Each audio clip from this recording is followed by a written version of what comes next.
Business hotels operate on strict standardization. You walk in and you know exactly what to expect. A bed, a desk, a television. It creates a specific illusion of safety. You lock the door, and for the night, you assume that box of space belongs entirely to you. I checked into a mid-range independent hotel in a city I was visiting for work. Arriving late, around 9 p.m., I was assigned to room 34 on the third floor. The hallway was completely empty. It had that heavy, dead quiet you find in older buildings, a silence that feels slightly wrong when you know there should be other guests nearby.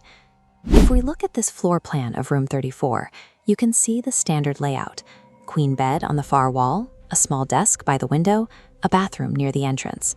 Notice the massive built-in wooden headboard sitting perfectly flush against that solid back wall.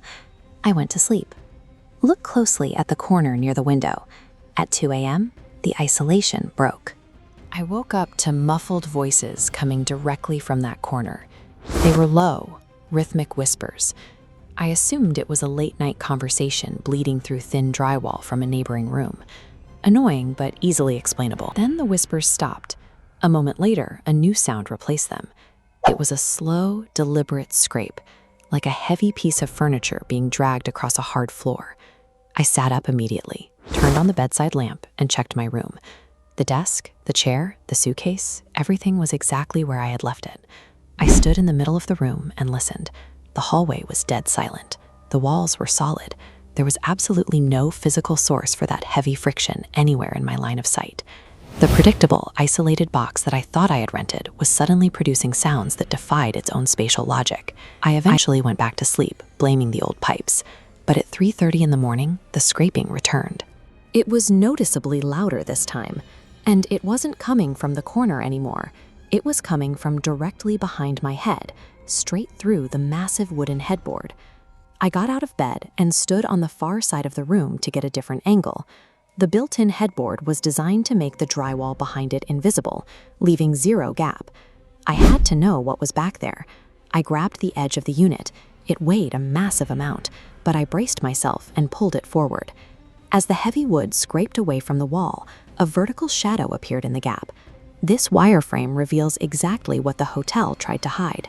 There was a fully framed hinged door built into the wall. It had been painted over with multiple thick layers of standard wall paint. They had altered the room's geometry to camouflage the frame completely. The brass handle was severely tarnished. When I touched it, the metal was cold, colder than anything else in the room. I stood frozen there for a long moment, and that's when I heard a third sound. Slow, steady breathing, right on the other side of that painted wood. The room was engineered with a deliberate blind spot. The massive built-in headboard created a permanent visual block, ensuring that anyone sleeping in that bed was lying inches away from whatever was waiting on the other side. I am not someone who makes good decisions at 3:30 in the morning. Against every rational instinct, I pushed the door open. I grabbed my phone, turned on the flashlight, and stepped through the frame into the pitch-black space.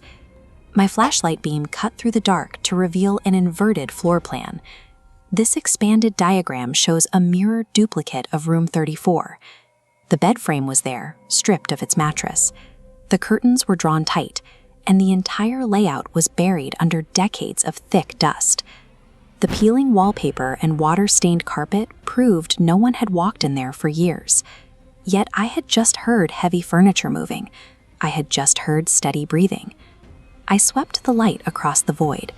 There was absolutely no one in the room. My flashlight caught something resting in the far corner. Sitting directly on top of the desk was a physical hotel key, a heavy metal tag with the number 34 stamped into it. The key sat centered in an undisturbed layer of grime, a literal key to the room I was currently sleeping in, resting in a space that had been sealed and inaccessible for years. I immediately backed out, pushed the heavy headboard into place, grabbed my bag, and went straight down to the lobby. I told the night clerk about the painted-over door. I told him about the duplicate room and the key with my number on it. He didn't look shocked. He went entirely still. He issued a new room immediately. No manager was called, No maintenance report was filed. He simply swapped the keys as if this were a standard part of his nightly routine. I walked away with a new key, but no explanation for why the hotel had built room 34 to hide a threshold. Take a look at this digital record I found the next morning. It's a 1-star review posted by a previous guest of room 34. They detailed the exact same sequence of events: the muffled whispers, the heavy dragging, the discovery of the camouflage door hiding behind the bed. Scrolling down into the comments revealed 3 other people who had stayed in that specific room. Every single one had heard the sounds, but none had pushed the door open. I was the only person who actually crossed the hidden threshold to see exactly what was waiting inside the room. That leaves a very disturbing loose end. Someone left a heavy metal key on a desk in a sealed room. It sat there gathering dust, placed exactly where I would find it, or perhaps placed for whoever the hotel decided to check into room 34 next. When we rent a room for the night, we assume we are buying a private sanctuary. We trust the walls to keep us separate from the outside world, but those physical boundaries are easily manipulated. The next time you check into a hotel, take a moment to look closely at the walls and check behind the headboard. You never know what they painted over.